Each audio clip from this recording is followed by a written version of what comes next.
किसी शहर के रेलवे स्टेशन पर एक भिखारी रहता था। वह वहां आने जाने वाले यात्रियों से भीख मांगकर अपनी जिंदगी काट रहा था। एक सुबह जब वह भीख मांग रहा था तो उसकी नजर सूट बूट पहने एक लंबे से आकर्षक व्यक्ति पर पड़ी, जो वहां खड़ा होकर अपनी ट्रेन का इंतजार कर रहा था। उस व्यक्ति को देखते ही भिखारी ने सोचा कि यह व्यक्ति बहुत अमीर मालूम पड़ता है, इससे भीख मांगने पर जरूर मुझे अच्छे पैसे मिलेंगे। इसी उम्मीद के साथ वह उस लंबे व्यक्ति के सामने हाथ फैलाकर बोला, साहब कुछ मदद कर दीजिए। भिखारी को देखकर उस लंबे व्यक्ति ने कहा, तुम हमेशा मांगते ही रहते हो, क्या कभी किसी को कुछ देते भी हो? भिखारी बोला, साहब मैं तो एक भिखारी हूं, लोगों से मांग कर ही अपना पेट भरता हूं, मेरी इतनी औकात कहां कि किसी को कुछ दे सकूं। लंबा व्यक्ति बोला, जब किसी को कुछ दे नहीं सकते तो तुम्हें मांगने का भी कोई हक नहीं है। मैं एक व्यापारी हूं और लेन देन में ही विश्वास रखता हूं।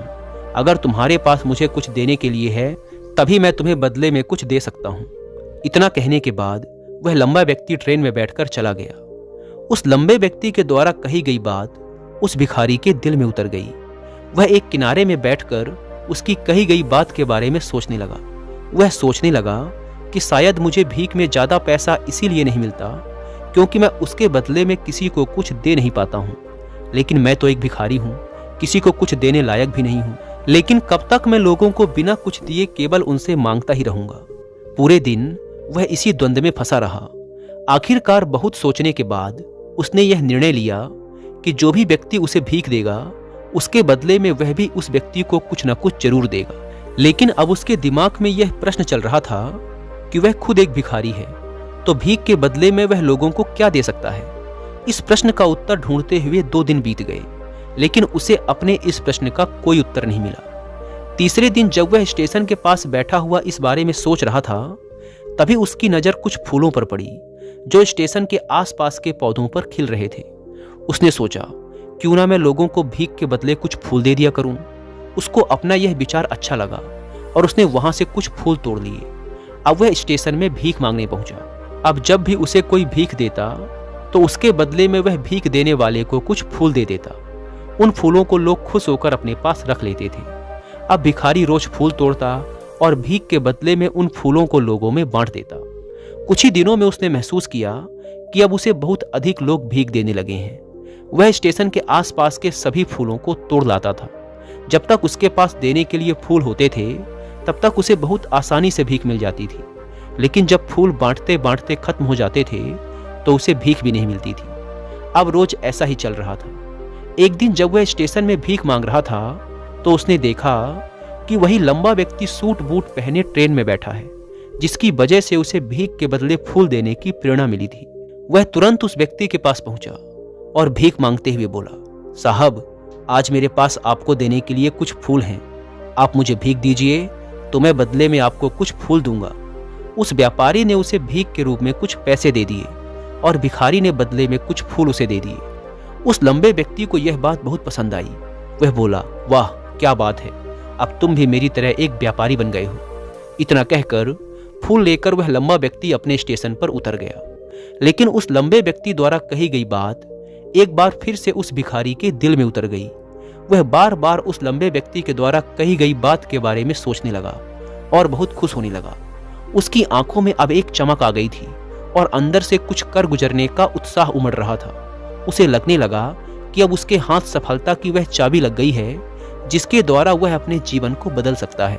वह तुरंत ट्रेन से नीचे उतरा और उत्साहित होकर बहुत तेज आवाज में ऊपर आसमान की तरफ देखकर एक विजेता की तरह हाथ उठाकर बोला, मैं भिखारी नहीं हूं, मैं तो एक व्यापारी हूं, मैं भी अमीर बन सकता हूं। लोगों ने उसे देखा तो सोचा कि शायद यह भिखारी पागल हो गया है। लेकिन उस दिन के बाद वह भिखारी उस स्टेशन पर फिर कभी नहीं दिखा। लेकिन 1 साल बाद इसी स्टेशन पर 2 व्यक्ति सूट बूट पहने हुए यात्रा कर रहे थे। दोनों ने एक दूसरे को देखा तो उनमें से एक ने दूसरे से हाथ मिलाया और कहा, क्या आपने मुझे पहचाना? दूसरा व्यक्ति बोला, नहीं, क्योंकि मेरी जानकारी में हम लोग तो पहली बार मिल रहे हैं। पहला व्यक्ति मुस्कुराया और बोला, नहीं, आप याद कीजिए, हम पहली बार नहीं बल्कि तीसरी बार मिल रहे हैं। दूसरा व्यक्ति बोला, मुझे याद नहीं है, वैसे हम पहले 2 बार कब और कहाँ मिले थे? पहला व्यक्ति मुस्कुराया और बोला, हम पहले भी 2 बार इसी ट्रेन में मिले थे।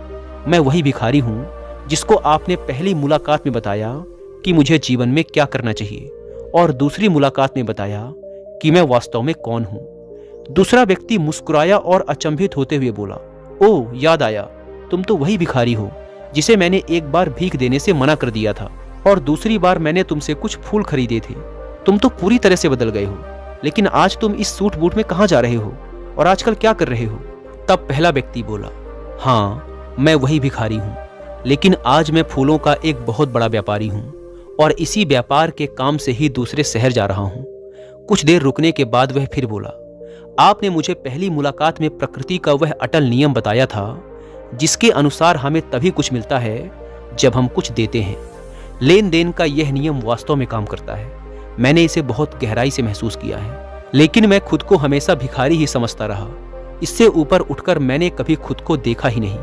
और जब आपसे मेरी दूसरी मुलाकात हुई तब आपने मुझे बताया कि मैं एक व्यापारी बन चुका हूँ। अब मैं समझ चुका था कि मैं वास्तव में भिखारी नहीं रहा बल्कि व्यापारी बन चुका हूँ। मुझे समझ आया कि लोग अचानक मुझे इतनी भीख क्यों दे रहे हैं, क्योंकि वह मुझे भीख नहीं दे रहे थे बल्कि उन फूलों का मूल्य चुका रहे थे।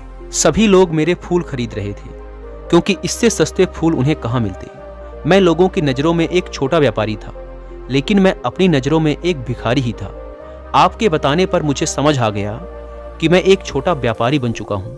उस दिन मैंने निश्चय किया कि मैं अपने इस व्यापार को बड़ा करूँगा। ट्रेन में फूल बेचने से जो पैसे इकट्ठा हुए थे, मैंने उनसे बहुत से फूल खरीदे और फूलों का व्यापारी बन गया। यहाँ के लोगों को फूल बहुत पसंद है और उनकी इसी पसंद ने मुझे आज फूलों का बहुत बड़ा व्यापारी बना दिया है। दोनों व्यापारी अब खुश थे और स्टेशन आने पर साथ उतरे और अपने अपने व्यापार की बातें करते हुए आगे बढ़ गए। दोस्तों, इस कहानी से हमें जीवन का एक अनमोल सबक मिलता है कि हमारी सोच ही हमारी तकदीर का निर्माण करती है। जब तक भिखारी खुद को सिर्फ एक मांगने वाला समझता रहा, तब तक उसकी हालत वैसी ही बनी रही। लेकिन जब उसने अपनी सोच को बदला और देने की मानसिकता अपनाई, तो उसकी दुनिया बदल गई। जीवन में कुछ भी हासिल करने के लिए हमें पहले कुछ देना पड़ता है। यह नियम सिर्फ व्यापार में ही नहीं बल्कि हर क्षेत्र में लागू होता है, चाहे वह रिश्ते हों, करियर हो या फिर आत्मविकास। दुनिया के सभी सफल लोग इसी नियम का पालन करते हैं।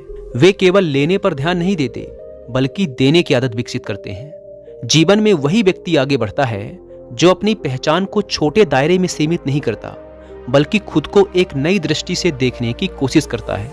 भिखारी ने जब फूलों को भीख के बदले में देने की आदत शुरू की तो वह अनजाने में एक व्यापारी बन गया।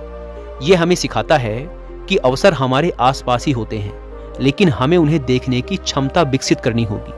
अगर हम खुद को सीमाओं में बांध कर रखते हैं तो हमारी दुनिया भी सीमित ही रह जाती है, लेकिन जब हम खुद को ऊंचाइयों तक पहुंचने के काबिल मान लेते हैं तो पूरा ब्रह्मांड हमें सफल बनाने के लिए अपना सहयोग देने लगता है। इस कहानी का सबसे बड़ा संदेश यही है कि सफलता आपकी मानसिकता में छिपी होती है।